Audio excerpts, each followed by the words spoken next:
Julie McSorley was a 56-year-old physical therapist from San Luis Obispo, California, about 3 miles from the beach. Every few years, the humpback whales come to the bay for a few days while they are migrating. In November of 2020, it was one of those times, a bay full of giant sea creatures. So, Julie and her husband Tyrone McSorley took out their yellow double kayak to go and watch these magnificent wildlife. The couple paddled out the length of the pier and saw dolphins, seals, and about 20 whales feeding on silverfish. The two got mesmerized, seeing these graceful behemoths. Each one looked at least 50 feet long, breaching and spraying through their blowholes. Julie and Tyrone laughed, seeing the whales when they turned their side fins. It looked as if they were waving at them. It was a fun day, very well spent. So eventually they went home. At the time, Julie's friend Liz was staying with them at their place. So after that experience Julie had watching whales, she wanted to bring Liz also to see them. The next day, Julie tried asking Liz if she wanted to go and watch whales, but no. Liz was not the biggest fan of kayaking. She was terrified that the kayak might overturn while they were surrounded by hungry whales. Julie assured there's nothing to worry about and that the craft is stable and it is built to be that way. In fact, if anything bad was to happen, they can turn back anytime right away. Thus, the next day at about 8:30 a.m., Liz and Julie got on the water. At the time, there were already about 15 to 20 kayakers and paddleboarders in the bay. It was warm in November, about 65 degrees, so they were wearing just t-shirts and leggings. This day, unlike the last time, they didn't get to see whales right away, but after about 30 minutes, they had their first whale sighting just past the pier.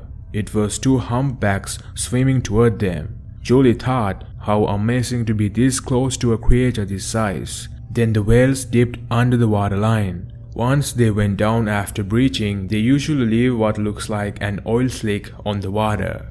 So Julie figured if they paddled toward that spot, they would be safe as the 2 whales just left that spot. Then Julie and Liz went on to follow them at a decent distance, or what Julie thought was a good distance. But really, you should not get any closer than 300 feet to whales, but in this case, Julie and Liz were only like 60 feet away from them. Thus, all of a sudden, they felt that they were being pelted. Then a tightly packed swarm of fish known as bait balls started jumping out of the water into their kayak. Their movement sounded like crackling glass all around them. What should have been a light-hearted and relaxing moment turned out being terrifying. The only reason as to why these fish were acting that way was because they were escaping a bigger fish. This only meant the whales must be right underneath the kayak. Liz and Julie must get the hell out of there. But right away as they started paddling to safety, their kayak got lifted out of the water about 6 feet, bracketed by massive jaws. Liz and Julie slipped out of the kayak into the whale's mouth. Julie's body was engulfed, except for her right arm and paddle. Liz on the other hand was looking directly up at the whale's upper jaw, which looked like a big white wall.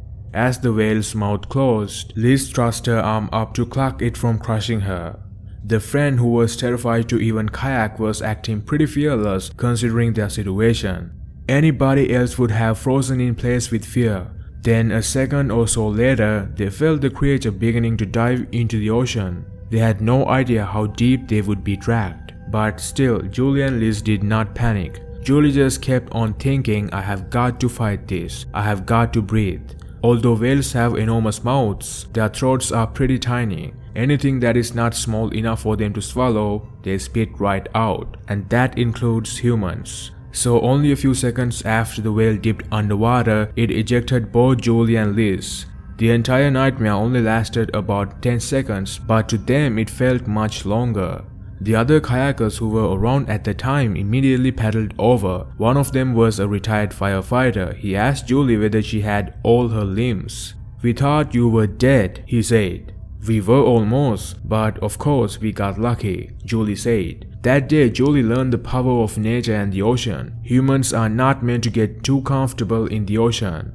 Although during the ordeal, Liz acted rationally, she was of course shaken up, likening that whole real-life nightmare to a near-death experience. She said her whale-watching days are over and that she's not going back. Though they all laughed when they got home that afternoon when they realized that Liz had brought back a souvenir. When she pulled off her shirt, 6 silverfish flopped out.